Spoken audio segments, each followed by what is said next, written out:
আমি এতিয়া ওলাইছোঁ বহুত পলমেই হৈ গ'ল একো নাই মিলি যাব এয়া শিৱসাগৰ অভিমুখে ওলাইছোঁ বান সাহাৰ্য দিবৰ কাৰণে বাকী আমাৰ এই আগত গাড়ী গৈ আছে ফুল লোড হয়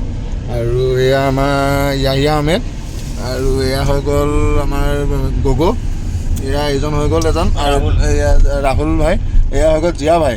এয়া একদম ঘামি জামি একদম বিৰাট কষ্ট হৈছে উপায় নাই ৰাইজৰ হকে কৰা হৈছে কামখিনি এয়া গৈ আছে গাড়ী আৰু আমাৰ এয়া ড্ৰাইভিং কৰি আছে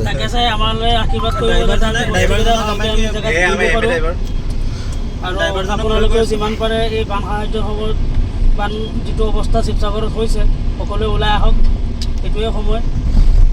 তাকে চবকে ওলাই আহিবলৈ অনুৰোধ জনোৱা হ'ল যোনে যি পাৰে দিলে মানুহখিনি অকণমান সকাহ পাব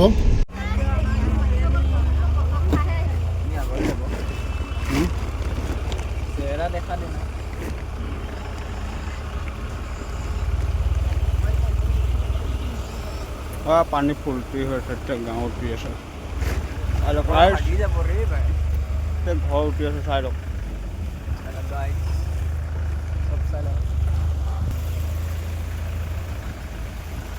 মই আইমণি ভূঞা মোৰ ঘৰ গুমুঠাত লেটেকু পুখুৰীৰ পৰা এটা সাহাৰ্য দল আহিছিলে তেওঁলোকে ক'লে যে আমি বানাকান্তৰ ওচৰলৈ যাম য'ত ঘৰ দুৱাৰ বুৰি আছে তেতিয়া মই তেওঁলোকক ক'লোঁ যে বকতা জেগাডোখৰলৈ আপোনালোকে যাওক বকতাৰ ভিতৰলৈ কিন্তু তেওঁলোক আহিলে ইয়াত এখিনি মানুহে ক'লে যে তাত বানপানী হোৱা নাই বুলি ক'লে প্ৰত্যেক চকুৰে আপোনালোকে প্ৰত্যক্ষ কৰক এয়া কি এইবিলাক মানুহ যে কষ্টত আছে চালে পানী কাটি আছে এয়া কি এয়া পানী নহয় নি আপোনালোকে এই বানাই প্ৰত্যেকটো সাহাৰ্যলৈকে মই অনন্য বিনয় কৰিছোঁ তেওঁলোকে আনৰ কথা নুশুনি প্ৰত্যেক নিজ চকুৰে চাই তেওঁলোকে বানাক্ৰান্তক সহায় কৰক এটা কামত থাকা না তই এটা কামত থাক এখন মই এখন চেলি নিব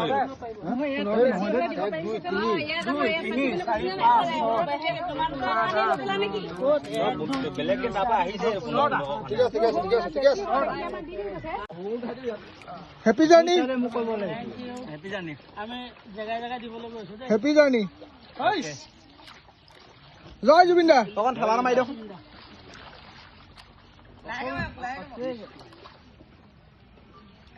অকণমান আগলৈহে যাব লাগিছে তই দিয়া অলপ আগলৈ যোৱা